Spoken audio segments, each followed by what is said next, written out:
भागवत पुराण के अनुसार भगवान विष्णु ने देवराज इंद्र को स्वर्ग पर पुनः अधिकार प्रदान करने के लिए वामन अवतार लिया। ऋषि कश्यप और देव माता अदिति के पुत्र के रूप में भगवान विष्णु ने एक बौने ब्राह्मण के रूप में जन्म लिया। इन्हें ही वामन अवतार के नाम से जाना जाता है। ये विष्णु जी का 5वां अवतार थे। कथा के अनुसार जब असुरराज बलि ने अपने तपोबल और पराक्रम से तीनों लोक पर अधिकार कर लिया, तो हारे हुए देवराज इंद्र ने स्वर्ग पर पुनः अधिकार प्राप्त करने के लिए विष्णु जी से प्रार्थना की।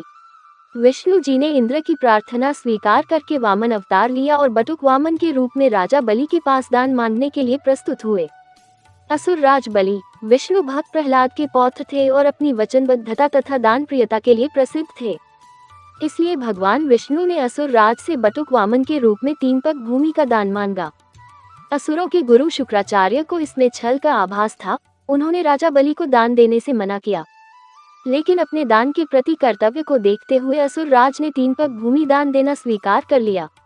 तब वामन देव ने अपना विराट रूप दिखाते हुए 2 पग में ही तीनों लोक की भूमि नाप ली और असुरराज से तीसरा पग रखने के लिए भूमि की मांग की।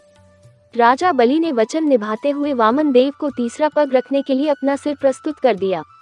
वामन देव का पग सिर पर पड़ते ही राजा बलि पाताल लोक में चले गए।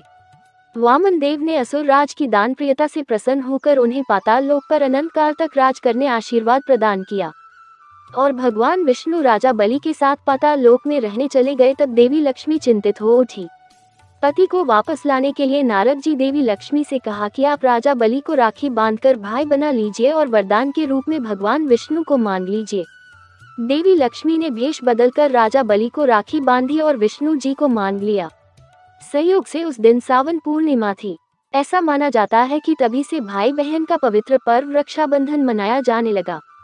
कहते हैं कि सबसे पहले देवी लक्ष्मी ने ही राखी बांधने की शुरुआत की थी।